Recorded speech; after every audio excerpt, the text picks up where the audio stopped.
एक ऐसे settler colonial project के साथ जो लगातार पिछले 2 सालों से गजा में नरसंहार कर रहा है, भूखे रख रहे लोगों को, वहाँ कत्लेआम मचा रहा है, उसके साथ बिजनेस डील्स करके ये बता रहे हैं कि आज ये लोग भी भारत में जो फैसिस्ट ताकतें बैठी हैं वो उन ज़ायनिस्ट ताकतों से मिली हुई है, ये उनके ही साथ हैं। कहें तो हमारे लिए शर्म की बात है कि आज हमारे देश में एक ऐसी ताकत बैठी है, ऐसी फांसीवादी ताकत बैठी है जो इन नरसंहार करने वालों के साथ, जो इन कत्लेआम करने वाले लोगों के साथ मिली हुई है। क्या स्थिति है गाजा में इस वक्त वो हम सभी जानते हैं, और उसको देख के अगर किसी का दिल नहीं दहलता है तो हम कहेंगे वो इंसान नहीं है। कि इजराइल कोई देश ही नहीं है। इजराइल आज जहाँ पे बसाया गया है वो एक साम्राज्यवादी चौकी है। जो हमारी आने वाली पीढ़ी है वो जाहिर सी बात है इस सवाल को पूछेगी कि जब बच्चे मर रहे थे, जब लोग भूख से तड़प के मर रहे थे, जब उन पे बम बरसाया जा रहा था, तब हम लोग चुप क्यों थे। आज हम लोगों ने यहाँ यूनिवर्सिटी मेट्रो स्टेशन के पास एक लंबा ह्यूमन चेन बनाया, और इस वक्त जो दुनिया भर से लोग फ्लोटिला लेकर जा रहे हैं गजा की तरफ, जो एड लेकर के जा रहे हैं, हम लोग उनकी सॉलिडारिटी में यहाँ से ये मैसेज भेजना चाहते हैं कि इंडिया से भी हम लोग आपकी सॉलिडारिटी में खड़े हैं, फ़िलिस्तीन की आज़ादी के लिए लड़ रहे हैं। और इसके साथ आज के प्रोटेस्ट के ज़रिए हम ये भी मैसेज देना चाहते हैं इंडियन गवर्नमेंट को, जिसने अभी हाल फिलहाल ही इजराइल के साथ नए टाइप्स शुरू किए हैं, कि हम लोग इसका खुले तौर पे विरोध करते हैं कि एक ऐसा सेटलर कॉलोनियल प्रोजेक्ट, इजराइल कोई देश भी नहीं है, एक ऐसे सेटलर कॉलोनियल प्रोजेक्ट के साथ जो लगातार पिछले 2 सालों से गजा में नरसंहार कर रहा है, भूखे रख रहे लोगों को, वहाँ कत्लेआम मचा रहा है, उसके साथ बिजनेस डील्स करके ये बता रहे हैं कि आज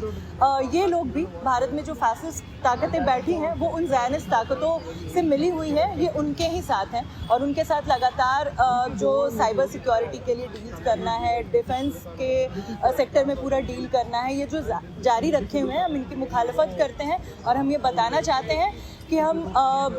इंडियन गवर्नमेंट पे लगातार ये प्रेशर बनाएंगे कि वो इजराइल के साथ अपने सारे टाई-अप्स खत्म करे, अपने सारे रिश्ते नाते तोड़े। कहें तो हमारे लिए शर्म की बात है कि आज हमारे देश में एक ऐसी ताकत बैठी है, ऐसी फांसीवादी ताकत बैठी है जो इन नरसंहार करने वालों के साथ,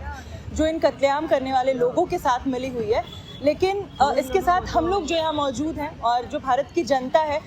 वो ये बताना चाहती है कि आज हम सभी लोग फ़िलिस्तीन की आज़ादी के लिए लड़ रहे हैं, और जो पिछले 2 सालों से वो वहाँ हो रहा है वो हर इंसान का मसला है। वो किसी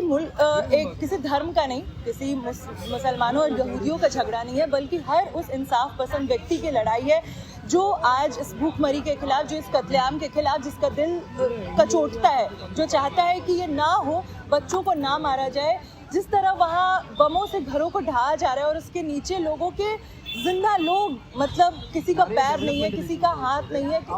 बच्चे जो अपनी माँ बाप को खो चुके हैं, मतलब क्या स्थिति है गाजा में इस वक्त वो हम सभी जानते हैं। और उसको देख के अगर किसी का दिल नहीं दहलता है तो हम कहेंगे वो इंसान नहीं है। और जो कोई भी इंसान है आज वो यहाँ खड़ा है, फ़िलिस्तीन के लिए लड़ रहा है, फ़िलिस्तीन की आज़ादी के लिए लड़ रहा है। क्योंकि हमारे देश के प्रधानमंत्री, यानी जो आज सत्ता में जो ताकतें बैठी हैं, जो फांसीवादी भाजपा और संघ का की पूरी सत्ता है, उनके हित आज उन्हीं ज़ायनवादियों के साथ साझा हैं, उन्हीं साम्राज्यवादी ताकतों के साथ उनके हित साझा हैं। इसीलिए ये बोलते कुछ और है, करते कुछ और है। असलियत में आप देखेंगे कि किस तरीके से जब देश में लोग प्रो पैलेस्टीन रैली निकालते हैं, कहीं पर कोई झंडा ही उठा लेता है फ़िलिस्तीन का, तो उसके खिलाफ एफआईआर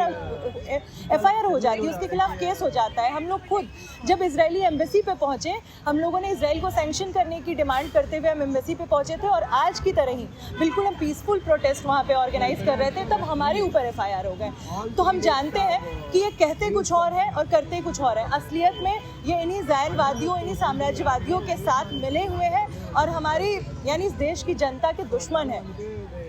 तो और लेकिन हम ये भी बताना चाहते हैं, हमारा इतिहास हमारे देश का इतिहास जो रहा है वो हमेशा से फ़िलिस्तीन की आज़ादी के साथ रहा है। 1948 में जब इजराइल बनने की बात हुई थी, तब यूएन ने इंडिया ने अगेंस्ट में वोट किया था और ये कहा था इजराइल जैसा सेटलर कॉलोनियल प्रोजेक्ट नहीं बनना चाहिए, और फ़िलिस्तीन की जो जगह ज़मीन है वो फ़िलिस्तीनियों से नहीं छीनी जानी चाहिए। तो आज हम उसी अपनी विरासत को लेकर, आज हम उसी अपने क्रांतिकारियों की बात को लेकर यहाँ पे लड़ रहे हैं, और हम तब तक लड़ेंगे जब तक फ़िलिस्तीन की आज़ादी मुकम्मल नहीं होती है। देखिए, मुझे लगता है कि आज जो फ़लस्तीन में हो रहा है, जो वहाँ के लोग झेल रहे हैं, वो जिस तरह से लड़ रहे हैं, उसके सामने ये FIR, ये पुलिस की धमकियाँ, ये कोर्ट, ये कचहरी कुछ भी नहीं है। वहाँ लोग अपनी ज़िंदगी दांव पे लगा रहे हैं, लोग मर रहे हैं लड़ते हुए अपनी आज़ादी के लिए। तो हम जो कर रहे हैं वो बहुत छोटी चीज़ है, बहुत छोटी चीज़ है, उसके सामने कुछ भी नहीं है। हम चाहते हैं आज दुनिया भर से जिस तरह लोग फ्लोटिला लेके गए हैं, हमारे मुल्क से भी लोगों का जत्था गाज़ा की तरफ जाए, वहाँ जो नरसंहार हो रहा है उसको ख़त्म करने के लिए आवाज़ उठाए। देखिए, जो लोग इजराइल को सपोर्ट करते हैं, हम उनसे कुछ ही बात कहना चाहेंगे कि पहले एक बार वो इजराइल का इतिहास जाके पढ़ें, वो फ़लस्तीन का इतिहास जाके पढ़ें और ख़ुद अपने देश का भी इतिहास जानें। तब उनको ये बात समझ में आएगी कि इजराइल कोई देश ही नहीं है। इजराइल आज जहाँ पे बसाया गया है वो एक साम्राज्यवादी चौकी है, जो पूरे मिडिल ईस्ट के रिसोर्सेज पर कब्जा करने के लिए अमेरिका का बिठाया गया एक वही चौकी है, जिसको वहाँ पूरे मिडिल ईस्ट के रिसोर्सेज पर कब्जा करने के लिए बिठाया गया है। तो जब वो इस इतिहास को जानेंगे, इस पूरी विरासत को जानेंगे और जो मेन स्ट्रीम मीडिया दिखा रहा है उसकी झूठ के बरक्स जाके सही चीज़ें पढ़ेंगे, तब उनको पता चलेगा और वो भी फ़लस्तीन के साथ आके खड़े होंगे। और हम उन तमाम लोगों से अपील करेंगे कि आज ज़रूरत है ऐसे लोगों की जो इस पूरे काम में शामिल हो सके, इस पूरे प्रोटेस्ट को, इस पूरी बात को लोगों तक ले जाएं, इसे एक मास मूवमेंट का रूप दे सके, हमारे देश में भी लोगों को जाकर सही बात बता सके और उनको एकजुट कर सके। और इसके लिए ही Indian people in solidarity with Palestine और BDS इन इंडिया के तहत हम लोग दिल्ली में और अलग अलग राज्यों में, देश भर में कैंपेन्स कर रहे हैं, प्रोटेस्ट ऑर्गेनाइज कर रहे हैं, लोगों के बीच बातचीत कर रहे हैं। तो हम उन सभी लोगों को इन्वाइट करना चाहते हैं और हम चाहते हैं वो आए और इस पूरे काम में शामिल हो, क्योंकि आज ये इंसान होने का तकाजा यही है कि हम फ़लस्तीन के साथ खड़े हों, इस बर्बर नरसंहार के खिलाफ अपनी आवाज़ उठाएं। क्योंकि कल जो हमारी आने वाली पीढ़ी है वो जाहिर सी बात है इस सवाल को पूछेगी कि जब बच्चे मर रहे थे, जब लोग भूख से तड़प के मर रहे थे, जब उन पे बम बरसाया जा रहा था, तब हम लोग चुप क्यों थे? हम लोग अपने घरों में सिर्फ अपनी नौकरी, अपना पेट भर के हम कैसे शांत रह गए? तो अगर इस सही में आपको ये सवाल परेशान करता है, आपको ये सवाल तकलीफ देता है जो गाज़ा में हो रहा है, तो इसके खिलाफ एक ही रास्ता है कि या सड़कों पे उतरा जाए और लोगों को साथ लिया जाए। तो मेरा यही संदेश है उन लोगों के लिए।